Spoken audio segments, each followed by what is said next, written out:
Chairman of the National Housing Corporation, Timothy Mangal, has questioned the motives of protesting workers at the NHC. The workers who want occupational health and safety issues addressed are also at loggerheads with the managing director.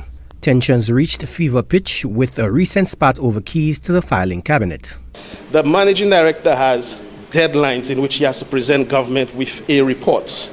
So you have prevented him from having access to those files. Naturally, what would he do? Request from you those keys in order for him to have access. That is all. He did not lock you out. He did not prevent you from going to those filing cabinets. You decided on your own that you are not at work. And if you're not at work, why are you in possession of keys of the corporation? Mangal claims that attacks by workers on the managing director are not justified. His resume, by the way, and his reputation speaks for itself. So I really believe that the attack of Mr. Claudius Peter Francis is unwarranted. Right? It's unwarranted. This gentleman comes in, okay, and he's reforming the organization. He has the experience in doing so before, within the civil service. Okay, so he comes in, and a very simple thing, like reporting, within the entire civil service, civil servants, in any organization, people report on what it is that they are doing. So we design what is called a prescribed form, a weekly prescribed form, simply for you to go in and put in Monday, this is what I did. Tuesday, Wednesday, Thursday, Friday, this is what I did. You know, this has been opposed by that very same group. The chairman believes a group of workers is singling out the managing director whose previous stint at the organization entailed filling in for the former office holder. Claudius Peter Francis came in and had a very short stint before the stint, right? And this group did not like him. So they said to myself as chairman, to me, right? And I really should have taken it serious then.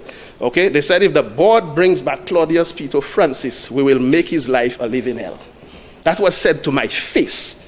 And I simply dismissed it because I said it is just propaganda. I never expected them to act upon this. So what about health issues? Mangal explained that the NHC does not own the building but has worked with the landlord utility regulator at Carilec, which requires strict compliance with procedure on alleviating conditions.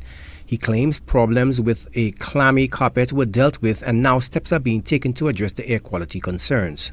We have engaged the services of a contractor. This week, there will be an air quality test done on the building. Based on that air quality test, it would justify whether there is a problem or whether there is not a problem. If there is a problem, then together with the landlord, because we cannot simply go and make changes on a building that does not belong to us, we will do the necessary remedial action works and so on. But there is a process, and one has to be patient with that process. If you're sick, you stay out of the office. You go and see your doctor. Right? There has been not a single sick leave provided to the NHC within that 5-week period. Not a single one that I am aware of. Mangal contends the NHC's problem stems from underlying financial woes. You have heard myself say, so you have heard the Minister for Housing said, so that NHC is cash-strapped. NHC is in financial difficulties. NHC had not done any major developments within the last decade, 10 years. So here we are as an executive. We are trying to change that. We are not following the status quo, right? Persons who are complaining wants us to simply follow the status quo and continue with the low productivity that there is within the organization. But we have decided not to, and we have aggressively recommended certain changes. But I understand that changes are very hard to accept by certain persons, all right? But why oppose those changes to all extent? The employees' bargaining agent, the National Workers' Union, wants dialogue with the Minister for Housing to resolve the industrial dispute at the NHC. Joachim Duplessis, HTS News Force.